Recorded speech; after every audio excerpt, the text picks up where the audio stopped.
Okay, basic circuit में हमने resistance की चीजें पढ़ ली। दूसरा जो मेजर कंपोनेंट है हमारा इलेक्ट्रिकल में वो है कैपेसिटेंस।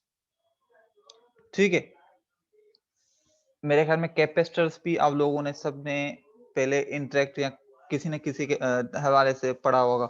तो कोई बताएगा आपको पहला इनसाइड इसके बारे में क्या है? कैपेसिटर क्या है?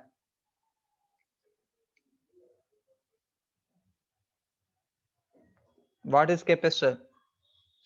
एनीबॉडी? सर चार्ज स्टोर करता है अपने अंदर।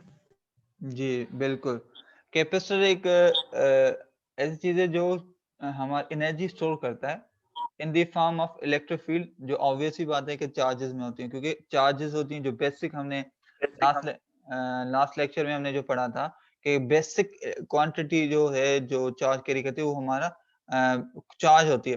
तो जो इलेक्ट्रॉन या पॉजिट्रॉन पे होती है जो, तो अब वो इलेक्ट्रिक फील्ड में हमारा एनर्जी स्टोर करता है कैपेसिटर। तो इसकी अगर एनालॉजीज हम सिर्फ समझने के लिए, जिस तरह हमने वोल्टेज, करंट की पानी और फ्लो के हिसाब से बनाई थी, तो इसकी जो मैकेनिकल एनालॉजी बनती है वो जस्ट लाइक स्प्रिंग है।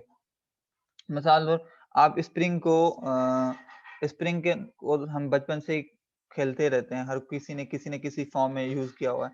तो इस स्प्रिंग को हम जब प्रेस करते हैं तो वो कंप्लीटली प्रेस हुआ होता है। जब आप उससे हाथ निकालते हैं तो वो क्या होता है, आपके पास वापस अपने ओरिजिनल फॉर्म में आ जाता है या वो एनर्जी रिलीज करता है। तो फिजिक्स में अगर उसको कहें तो वो ये हो गया कि आपने जब उन्होंने दोनों प्रेस साइडों से प्रेशर दिया या उसको प्रेस किया तो उसने उसमें अंदर एक एनर्जी स्टोर हो जाती है, और जब आपने उस अपने हाथ उस स्प्रिंग से साइडों से निकाला तो एनर्जी रिलीज होती है।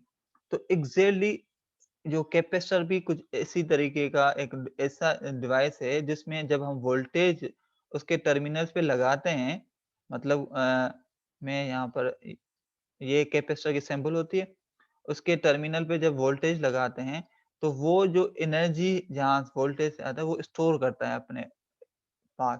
ठीक, वो स्टोर करता है। जब ये वोल्टेज सोर्स हम हटा देते हैं तो वही एनर्जी रिलीज होती है। बात क्लियर हो गई? कैपेसिटर का मतलब क्या है? सर मगर कैपेसिटर यूज क्यों करते हैं? हाँ, यूज़ क्यों करते हैं? इसके बहुत सारे बेनिफिट्स हैं, ऑब्वियस सी बात है। असल में ये तो सिर्फ़ एक जनरल मैंने आपको बता दिया कि कैपेसिटर ने एनर्जी स्टोर की। एक तो एनर्जी स्टोरेज के बाद में बफरिंग वगैरह करनी या वो, मैं इसका एक सिंपल आपको सिर्फ़ आइडिया देने के लिए एक एप्लीकेशन बताता हूँ। आपने देखा होगा कि स्टोरेज के हवाले से देखो, अक्सर यूँ होता है कि हमारे पास ऐसी डिवाइसेज़ होती हैं जो जिनको हमें सप्लाई जो चाहिए होती है ना, वो कांस्टेंट, प्योरली कांस्टेंट चाहिए होती है, डीसी सप्लाई। मैं अगर एक बात कर लूँ, आप एक डीसी कोई डिवाइस चला रहे हैं, मोटर चला रहे हैं या कोई लाइट चला रहे हैं या कोई ऐसी चीज़ें जो कंप्यूटर ही चला रहे हैं। अब इसमें क्या हो रहा है कि आपके पास इलेक्ट्रिसिटी आ रही है कांस्टेंट, और एकदम से किसी भी वजह से उसमें एक जर्क आ गया, ठीक है? तो क्या होगा, ये जैक जो है आपका उसको डिवाइस को नुकसान दे सकता है। तो ऐसे फॉर्म में हम क्या किया जाता है कि वो जो सप्लाई आ रही होती है, उस सप्लाई को कनेक्ट किया जाता है पहले कैपेसिटर बैंक से या बैटरी से जिसको कहते हैं, और फिर वो बैटरी कनेक्टेड होती है आपकी उस डिवाइस से। जब भी ऐसा कोई इश्यू होता है तो क्या होता है कि जब जैसे ही कोई जैक होता है, सप्लाई डाउन होना शुरू हो जाती है, उस शॉर्ट टाइम पीरियड के लिए वही कैपेसिटर जो है ना आपका एनर्जी सप्लाई कर देता है आपके इस डिवाइस को। तो इस डिवाइस को पता भी नहीं चलता कि कोई इश्यू हुआ था सप्लाई की तरफ, उस शॉर्ट टाइम ड्यूरेशन के लिए। ये सिर्फ एक सिंपल, उसके अलावा कैपेसिटर के जो एप्लीकेशंस में तो बहुत सारे हैं, क्योंकि एसी में अगर हम चले जाएँ तो इन पावर फैक्टर करेक्शन वगैरह, इसमें फेज़ चेंज होता है, करंट का फेज़, वोल्टेज और करंट का चेंज होता है। और भी बहुत सारी चीज़ें हैं इसमें। तो जैसे अभी सिर्फ बेसिक आइडिया लेने के लिए अब ये है कि ये एक एनर्जी स्टोरिंग डिवाइस है, जो कि एनर्जी स्टोर करता है फॉर शॉर्ट टाइम के लिए इन द फॉर्म ऑफ इलेक्ट्रिक, क्या कहते हैं कि इलेक्ट्रिक फील्ड। यह बात क्लियर होगी?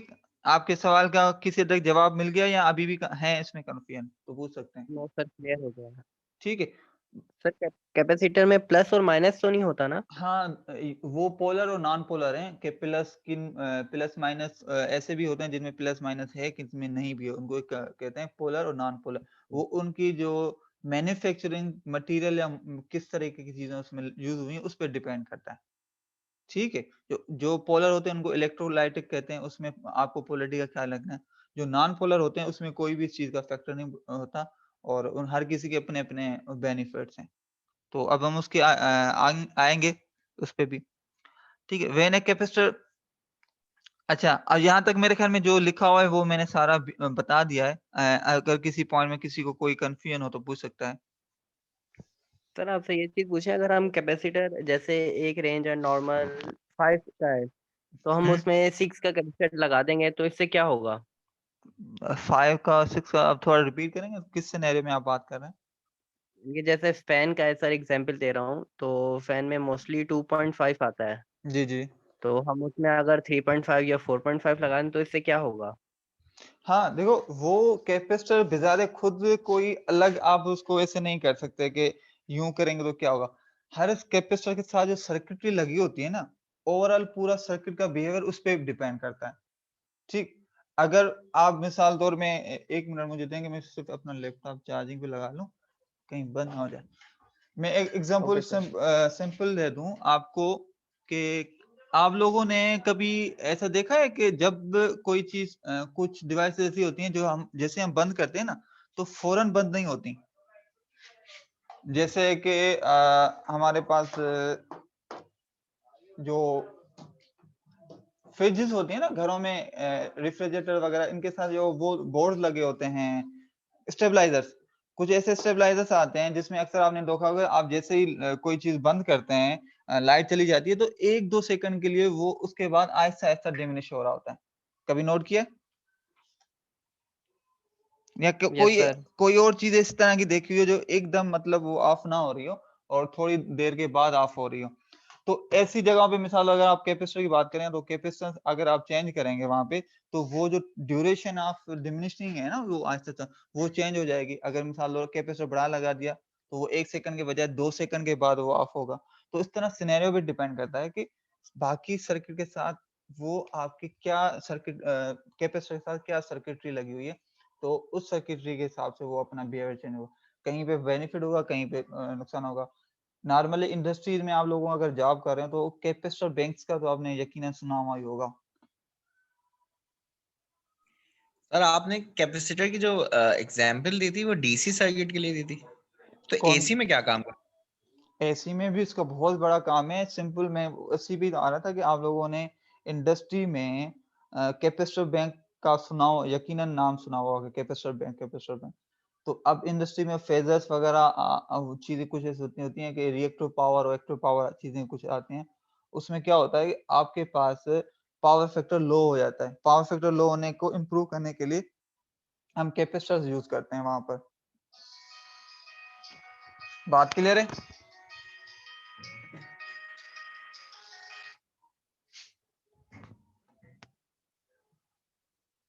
सर आवाज नहीं आ रही आपकी। हाँ, एक मिनट, अब आवाज सर आ रही आपकी है? आवाज नहीं आ रही थी। हेलो, आवाज आ रही है अभी?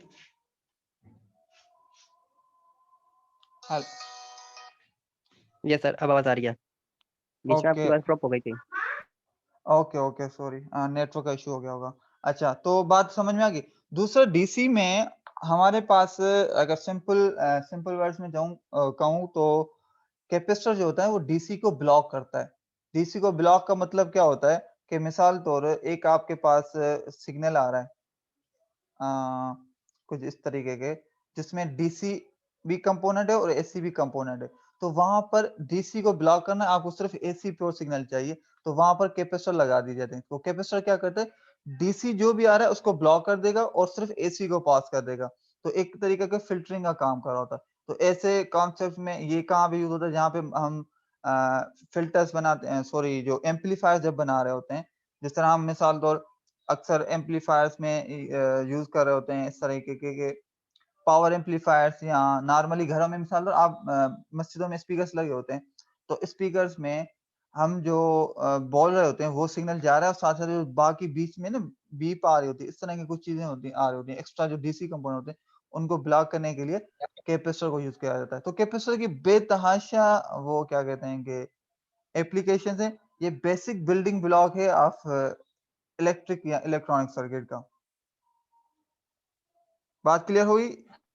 आपने जो पहले जो आपने बताया एग्जांपल दी थी वो डीसी सर्किट में वो क्या कर रहा था, जो जर्क आ रहे थे डीसी में उसको हाँ रेक्टिफाई कर रहा था। दूसरी जो आपने एग्जांपल दी उसमें आपने बोला वो पास ही नहीं करेगा डीसी को। वो अभी मैं आपको ग्राफ समझाऊंगा ना, एक मिनट। आप शायद मेरी पॉइंट ये ऐसे ही है कि मैं जो आपको समझा रहा था एक देखो, एक चीज है, आप उसको समझो कि ये एक काम क्या करता है। इसका काम है कि जैसे जैसे इसको वोल्टेज मिल रहा है, मैं आपको यूं, अब शायद वो पॉइंट मेरी ना पिक नहीं किए थे। अब ये एक चीज है, इसको वोल्टेज मिल रहा है तो इसके पास फुल एनर्जी है। जैसे ही वो वोल्टेज हट जाता है तो क्या करता है, ये अपनी एनर्जी रिलीज करना शुरू कर देता है। ठीक, यहां तक बात क्लियर होगी आपको? यस सर, यहाँ तक क्लियर यहाँ तक क्लियर है। जो एसी अब मैं आपको एग्जांपल दी ना हाँ एग्जांपल दे रहा था वो ये। अब देखो, यही एक इंजीनियरिंग या एज ए टेक्नीशियन आपका अपना अपने इंटेलेक्चुअल होते हैं कि आप किस चीज को किस तरह से करते हैं यूज। मैं आपको ये दिखाता हूँ। सपोज करें ये एक डीसी सप्लाई और इसमें यहाँ पे थोड़ी देर के लिए जैक आ गई। ठीक है, यहाँ तक बात क्लियर है? अब क्या हो रहा है, मैंने यही सप्लाई जो है आपके पास लगाई हुई है कैपेसिटर में। तो कैपेसिटर में क्या हो रहा था, यहाँ तक ये जो इस लेवल पे आ रहे थे, यहाँ तक एनर्जी इसके पास यूं स्टोर हुई थी और फुल था। जैसे ही जर्क आया, क्योंकि कैपेसिटर के अक्रॉस जो आपके पास सप्लाई कम हो गई, वोल्टेज कम हो गया, तो इसने अपनी एनर्जी रिलीज करना शुरू कर दी। आई बात समझ में? तो जैसे ही यस उसने सर। रिलीज की तो दोबारा वो सप्लाई बहाल हो गई, तो फिर ये अपना चार्ज एनर्जी लेके फुल हुआ था। तो ये क्या हुआ, ओवरऑल इस जर्क को आप कंपनसेट कर गए यूजिंग द कैपेसिटर। ये मैं कैपेसिटर की एक एप्लीकेशन बता रहा हूँ। उसमें जो सप्लाई सर एक्चुअल में ये क्लियर हो गया था, लेकिन जो आपने बोला था ना कि एसी वगैरह आ रहा है और फिर वो डीसी को पास कर देगा, वो कुछ समझ नहीं आया। अच्छा, ठीक है ठीक है ठीक है ठीक है, मैं आपके पॉइंट पे कर दी। ठीक, वो सवाल आपका यूं है कि डीसी को जो इसका वर्किंग प्रिंसिपल कैपेसिटर का जो है ना, वो ये है। चलो मैं अगली स्लाइड में आपको वैसे ही वही चीज है तो बता रहा हूँ।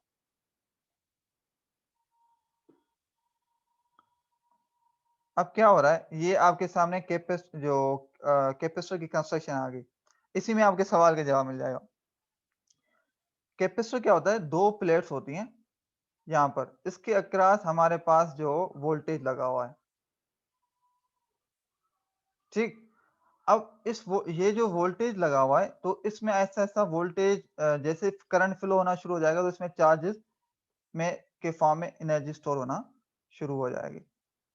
ये कब तक एनर्जी स्टोर होती जाएगी, जब तक कि आपके पास ये इसका जो वोल्टेज है कैपेसिटर का अपना वोल्टेज, वो बराबर हो जाए जितना सप्लाई का वोल्टेज था।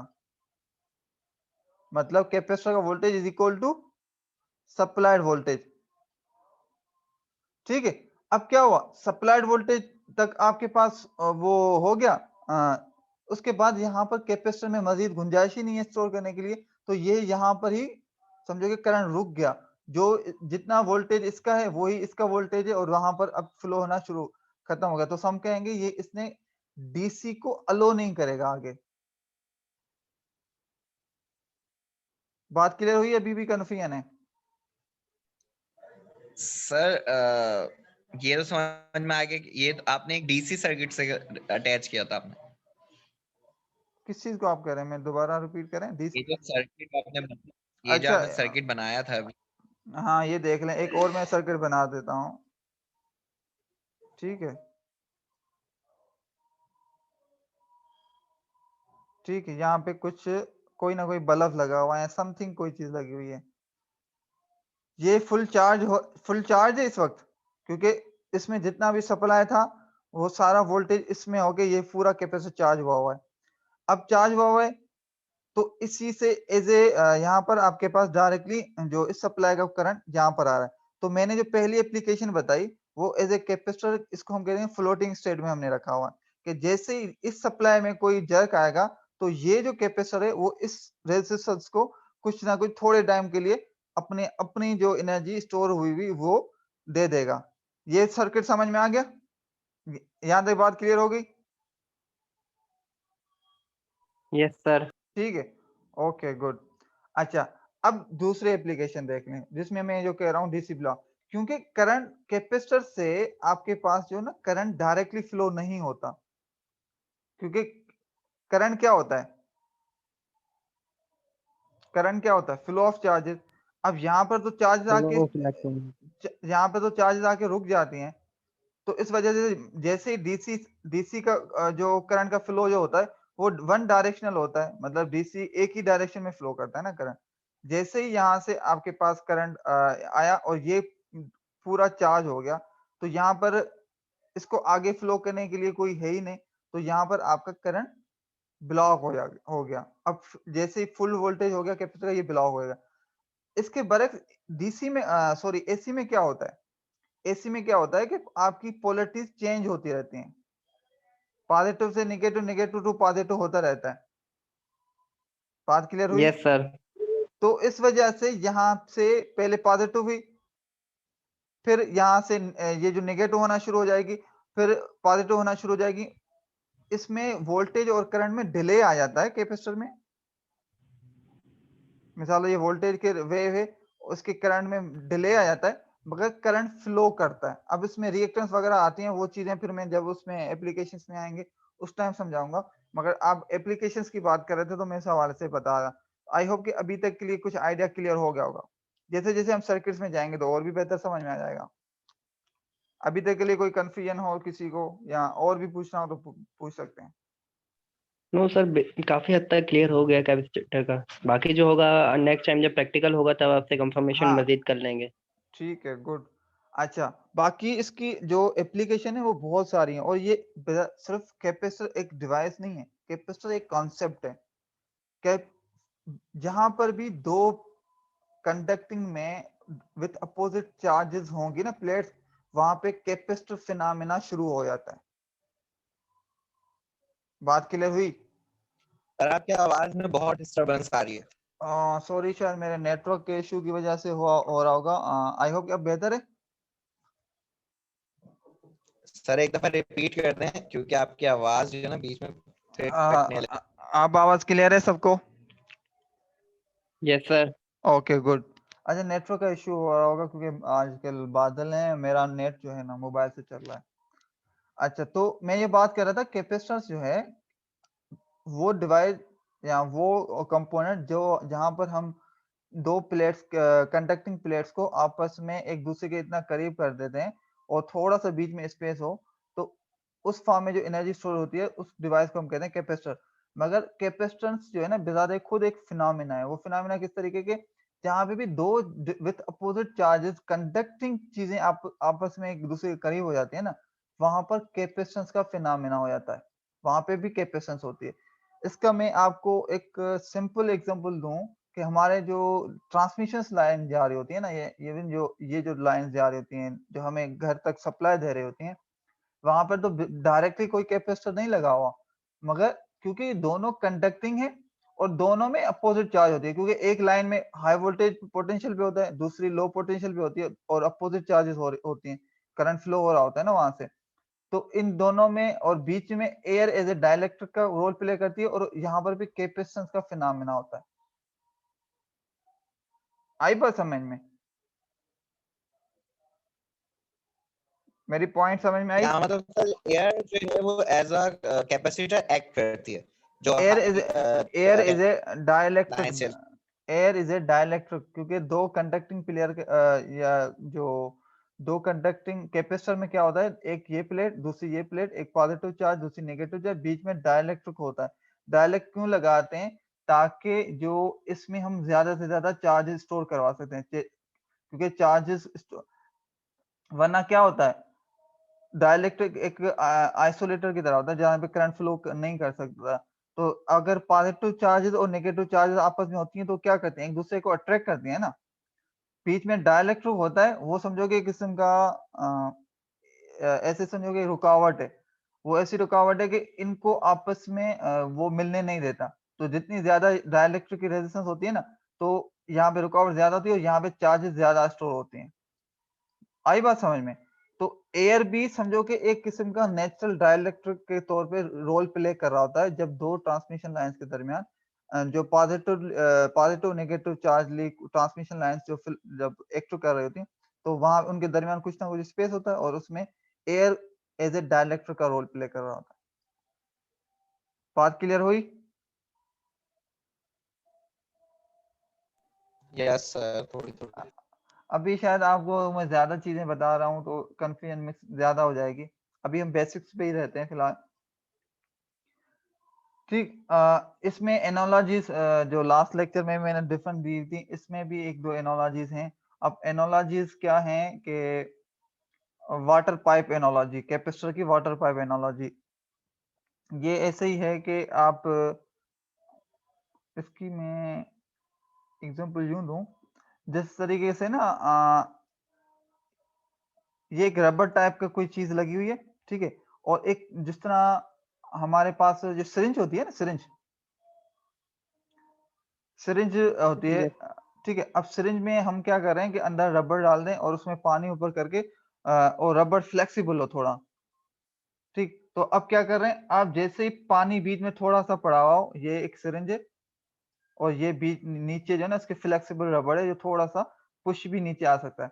आपने ये ओवरऑल यहाँ पर पानी प्लेस कर दिया, यहाँ पर पानी हो गया और ऊपर जो भी है उससे कोई चीज़ है जिस तरह जो नोज़ल होता है, जो उससे हम आप प्रेशर दे रहे हैं ऊपर से।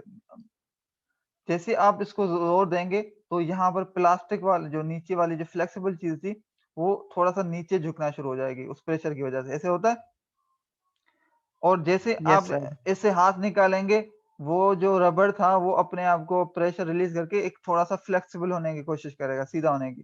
तो वो क्या हो रहा है? ये जस्ट लाइक एक कैपेसिटर का फिनोमेना हो रहा है कि आपने जैसे इस पे प्रेशर दिया, ये नीचे आ गया, इसमें एक फॉर्म में एनर्जी स्टोर हो गई और जैसे ही आपने प्रेशर हटाया यहाँ से, तो ये वापस अपने ओरिजिनल फॉर्म में आ जाता है। बात क्लियर हुई?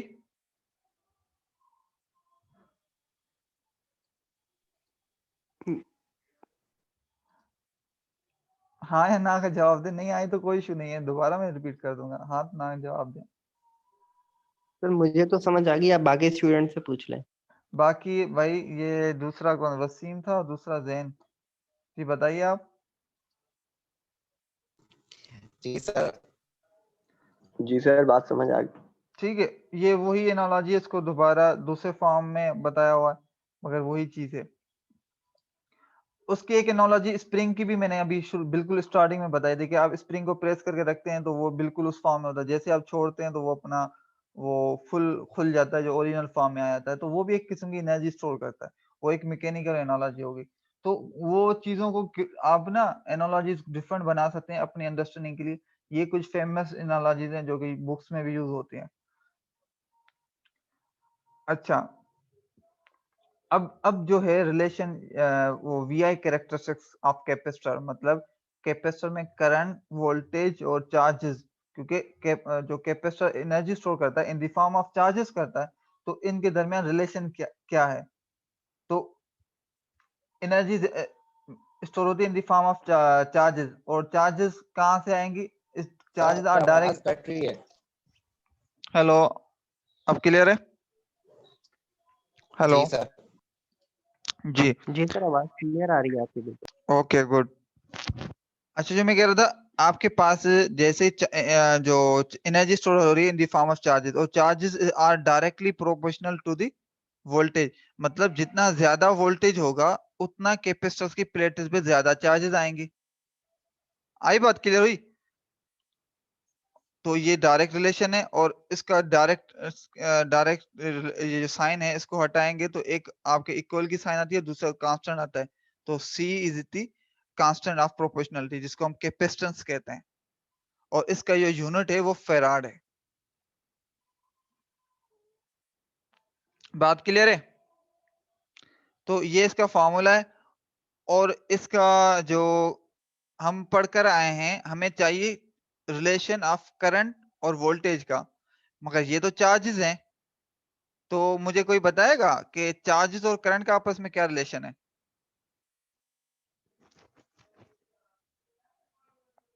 याद है किसी को? लास्ट लेक्चर में हमने पढ़ा था। हेलो, आवाज आ रही है? यस सर, आवाज आ रही है। हाँ, तो मैं ये पूछ रहा हूँ कि चार्जेस और करंट का क्या रिलेशन था, याद है कुछ?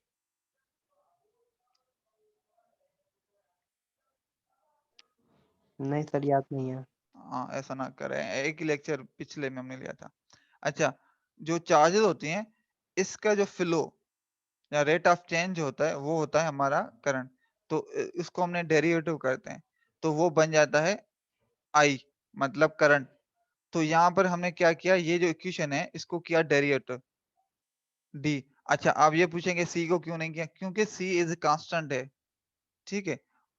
तो उसको हम डेरिवेटिव नहीं किया, हमेशा डेरिवेटिव वेरिएबल्स में कर रहे हैं।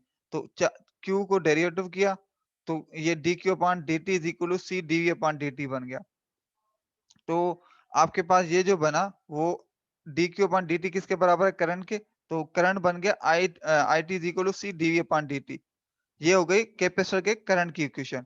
अगर कैपेसिटर के वोल्टेज की इक्वेशन बनानी हो तो वो क्या होगी? तो हमें पता है कि जो यहाँ पर dt है इसको आप इक्वल की साइड पे ले जाएंगे, ये मल्टीप्लाई में आ जाएगा। और dv क्योंकि डेरिवेटिव है तो इसको खत्म करने के लिए हमारे पास किसकी साइन होती है? इंटीग्रल की। तो आपने ये इसको थोड़ी सी मैथमेटिकल मैनिपुलेशन की तो ये आपके पास बन गया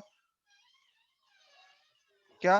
करंट और वोल्टेज की इक्वेशन। यहां तक बात क्लियर है?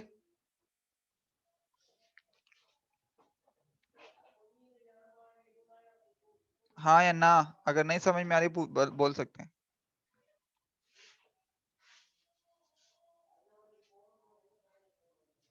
Okay, good. ठीक है, तो ये इक्वेशन से हमें काफी हेल्प करेंगी डिफरेंट प्रॉब्लम्स को सॉल्व करने में, वोल्टेज और करंट। सर इसको यहीं पर सॉरी, आपकी आवाज कट रही है, मैं क्वेश्चन नहीं समझ पाया हूँ, दोबारा रिपीट करें।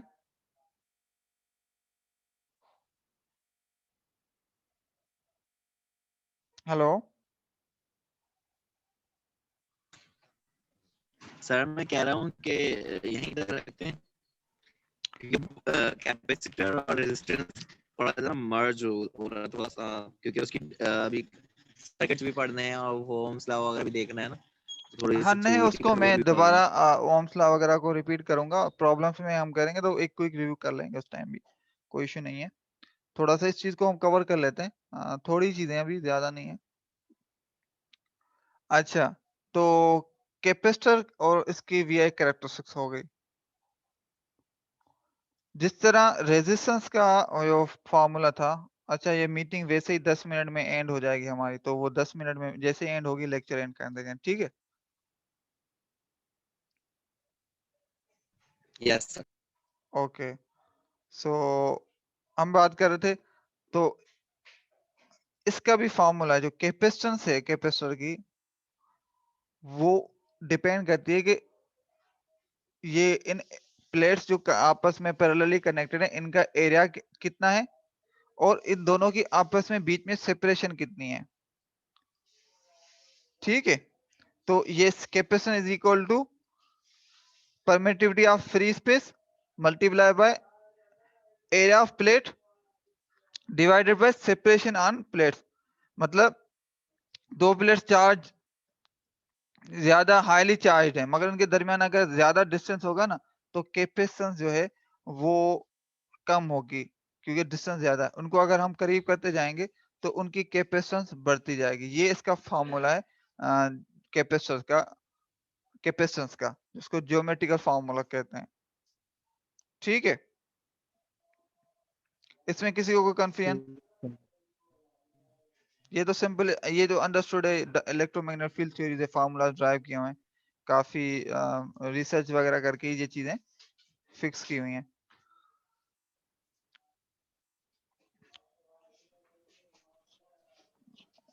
ओके, गुड शाहजेब, ठीक है। अच्छा, ये कैपेसिटर्स की सैंपल्स हैं,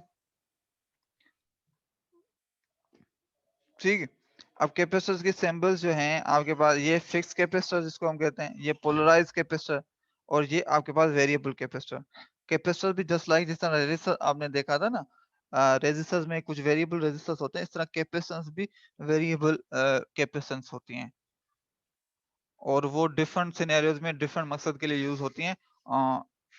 अगर पुराने टाइम में जो रेडियोज होते थे, जो उसमें ट्यूनिंग सर्किट्स वगैरह यूज होते थे, कि आप एक स्टेशन मिसाल लो सुन रहे हैं, एएम एक स्टेशन सुन रहे हैं और एकदम आपको दूसरी स्टेशन सुननी है, तो उस दूसरी स्टेशन में ट्यून करने के लिए हम ना पीछे ऊपर एक नॉब को मूव करते थे।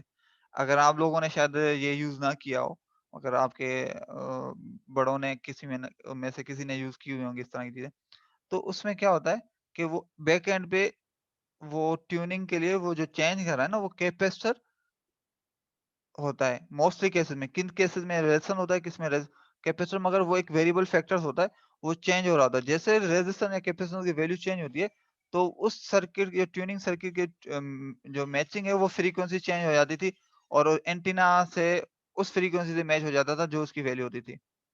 ये एक जस्ट सिनेरियो बता रहा हूँ, इस तरह के बहुत सारे सिनेरियोस होते हैं कैपेसिटर को यूज करने के। शायद आप लोग भी कोई हो जो आप एग्जांपल देना चाहें तो बता सकते हैं। ये इसके सैंपल्स हैं। अभी तक कोई किसी को कंफ्यूजन, कोई पूछनी हो चीजें या बतानी हो? नो। वसीम और जैन क्लियर है? Yes sir. Okay good. तो ये डिफरेंट किस्म के क्या कहते हैं कि कैपेसिटर्स हैं, और शायद कभी कुछ ना कुछ इनमें से देखा होंगे। ये सिरेमिक के रेजिस्टर्स हैं, और सॉरी कैपेसिटर्स हैं। ये आपके डिफरेंट मटेरियल इलेक्ट्रोलाइटिक, जिसको पोलर भी कहा जाता है, पोलर, क्योंकि इनकी जो डिफरेंट प्रॉपर्टीज हैं, उसकी मैन्युफैक्चरिंग के हिसाब से डिफरेंट किस्म के बनते हैं। अच्छा, सिरेमिक या इलेक्ट्रोलाइटिक में ये फायदा होता है कि ये फिजिकल छोटी साइज में ज्यादा कैपेसिटेंस, बड़ी कैपेसिटेंस वाले ये बना सकते हैं। जी जैन फरमाइए।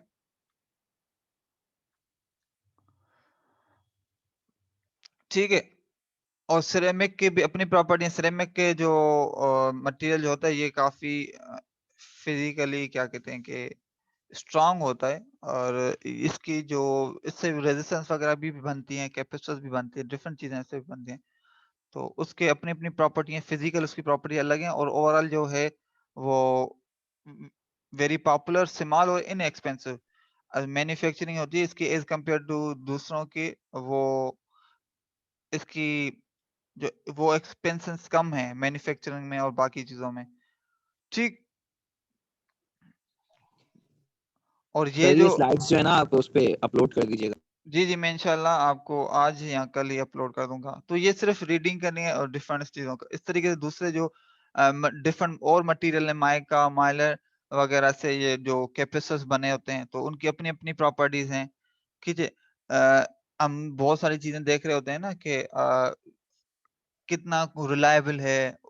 एक होता है ना, अक्सर कहते हैं कि यार ये जापानी चीज है तो ये काफी अरसे तक चलेगी, और ये चाइनीज है इसका पता नहीं है कि चले भी ना चले। तो एक्चुअल में बैकएंड में जो चीजें होती है उसमें यूज हुई होती हैं, तो वो डिफरेंट मटेरियल्स की होती हैं, और हर मटेरियल की अपनी अपनी प्रॉपर्टी है। जिस तरह सिरेमिक की, मतलब ये इनएक्सपेंसिव है, इतनी ज्यादा एक्सपेंसिव नहीं है मैन्युफैक्चरिंग में। तो हमेशा जो चीज सस्ती होती है उसका कोई ना कोई तो नुकसान होता है, और इस तरीके से जो चीज थोड़ी महंगी होती है उसका कोई ना कोई फायदा होता है।